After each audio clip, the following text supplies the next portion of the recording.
अस्सलाम वालेकुम दोस्तों आज मैं अपनी किताब चिकट छोले से आपको एक मजमून सुना रहा हूँ। और ये वो मजमून है जिसकी एक वजह ये भी है कि मैंने इस किताब का नाम चिकट छोले क्यों रखा। मजमून का उन्वान है मुर्शद। अप्पो आज चिकट छोले और तिलों वाले कुलचे खाने को जी कर रहे हैं। अब्बा जी ने सालों बाद फरमाइश की थी। अब्बा मुझे प्यार से अप्पो कहते हैं। मेरी खुशी की इंतहा ना रही। फजर की नमाज अदा की, जॉगर पहने, मॉर्निंग वॉक के बाद चिकट छोले वाले की रेडी पे जा दमका। अभी वो अपनी रेडी सजा रहा था। मैंने चने पैक करने को कहा। वो बोला, बाऊजी इतनी सुबह? चने 7 बजे से पहले नहीं मिलेंगे। मैं गाड़ी में बैठ गया और बेकरारी से चनों का इंतज़ार करने लगा। चने वाले से हर 10 मिनट के बाद दरियाफ्त करता, भाई कितना इंतज़ार करना पड़ेगा, और वो बस थोड़ी देर बाबूजी कहकर तसल्ली दे देता। मेरी बेकरारी बढ़ती जा रही थी। बार बार मोबाइल पर वक्त देखता। चने वाला जो मुझे नोट कर रहा था मेरे पास आया और बोला, बाबूजी आप पहले भी चने ले जाते हो, पर इतनी सवेरे और इतनी बेकरारी पहले नहीं देखी। खैर तो है? मैं तो जैसे सवाल का मुंतज़िर था। मैंने सर उठाकर फ़ख्र से कहा, भाई आज मेरे मुर्शद ने चिकट चनों की फरमाइश की है। मैं उनका हुक्म जल्द अज जल्द बजा लाना चाहता हूँ। वो चौंक कर बोला, मुर्शद मतलब आपके पीर? मैंने इस बात में सर हिलाया। हाँ, मेरे वालिद बुजुर्गवार। वो चिल्ला गया, कभी मुर्शद कहते हो, कभी वालिद, चक्कर क्या है? मैंने समझाते हुए कहा, मेरा बाप ही मेरा मुर्शद है।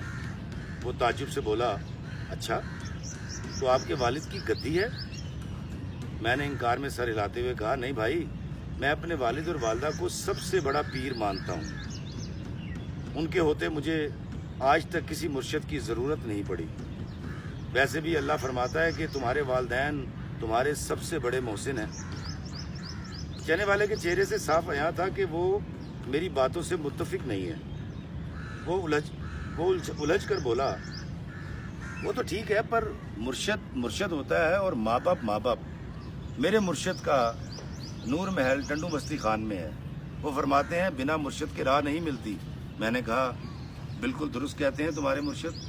देखो, मुर्शद रुश्त से है, मतलब उस्ताद, वो उस्ताद जो रास्ता दिखाता है। और माँ बाप से अच्छा उस्ताद कौन हो सकता है, और माँ बाप से अच्छा रास्ता कौन दिखा सकता है?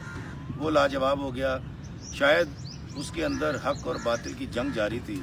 फिर कुछ तवक्कुफ के बाद बोला, बाऊजी अगर किसी का बाप शराबी हो, जानी हो या रिश्वत लेता हो तो क्या उसकी इताअत और तकरीम करनी चाहिए? मैंने कहा, हाँ, ये उसका अमल है जिसके लिए वो अल्लाह को जवाब दे है, पर बच्चे पर फर्ज है कि वो माँ बाप के हर हुक्म के आगे सर झुकाए। इनकार की सिर्फ एक सूरत हो सकती है कि अगर बाप शिर्क करने को कहे। चने वाला हैरान होकर बोला, मेरा बाप गांव में भट्टी की बनी शराब, कच्ची शराब पीता है, गालम गलोच करता है, तो क्या मुझ पर उसकी फर्मा बरदारी फ़र्ज़ है? मैंने कहा, हाँ, बल्कि फ़र्ज़ अव्वलीन है। कुछ देर खामोश रहने के बाद कहा, बाऊजी आप अपने मुर्शद के लिए चने ले जाने को इतने बेकरार क्यों हो? मैंने कहा, भाई मेरे अब्बा ने बहुत अरसे के बाद मुझसे फरमाइश की है। वो कभी हमसे कुछ नहीं मांगते। हम 5 भाई हैं। अम्मा अब्बा के लब हिलने का इंतज़ार करते रहते हैं कि वो बोलें और फरमाइश पूरी करें। अभी मेरे चारों भाई सोए पड़े हैं। मुझे डर है अगर उनमें से कोई जाग गया और अब्बा ने उससे चिकट चने और तिलों वाले कुलचे की फरमाइश कर दी और वो मुझसे पहले अब्बा के लिए चने ले गया, तो मेरे हाथ से नेकी का मौका निकल जाएगा। चने वाला हैरत से मुझे तकने लगा। बाऊजी आप ऐसा सोचते हो? मैंने कहा, हाँ, सोचते नहीं बल्कि हम 5 भाई तो ताक में रहते हैं कि वालिदैन के मुंह से बात निकले और हम एक दूसरे पर सबकत ले जाएं। हम तो ताड़ में रहते हैं भाई। चने वाले की आंखों से आंसू रवां थे। इसी असना में एक रिक्शा आकर रुका। चने वाले ने रिक्शे में से एक बड़ा पतीला चौबी बाटे में उंडेला और मुझे चने पैक करके दिए। मैं पैसे अदा करके गाड़ी की तरफ लपका। चने वाला मेरे पीछे भागा। قریب آ کر پوچھا باؤ جی ایبی باپ کو مرشد کیسے مان لوں؟ میں نے کہا نہ مانو مرشد، پر اس کی فرما برداری تو کرو۔ میں اس کا مسئلہ جان چکا تھا۔ میں نے سمجھاتے ہوئے کہا سوچو بھائی، اگر اللہ کو ایبی اور نیک والدین میں فرق کرنا ہوتا تو وہ دونوں اقسام کے والدین کے لیے الگ الگ احکامات جاری کرتا۔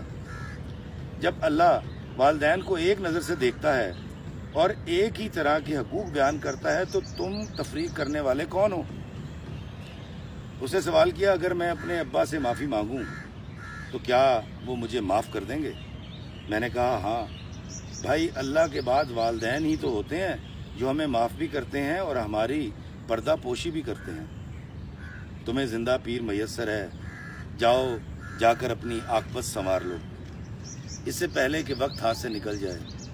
چنے والے نے اپنے ہیلپر کو ریڑھی پر کھڑا کیا اور اپنے پیر کو منانے احمد پور لمحہ چلا گیا۔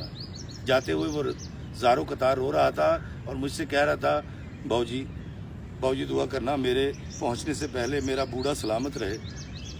میں وہاں سے نکلا، راستے میں ایک تنور سے مرشد کے حکم کے مطابق 2 تلوں والے سرخ کلچے لگوائے، تیزی سے گاڑی کی طرف بھاگا اور گھر پہنچا۔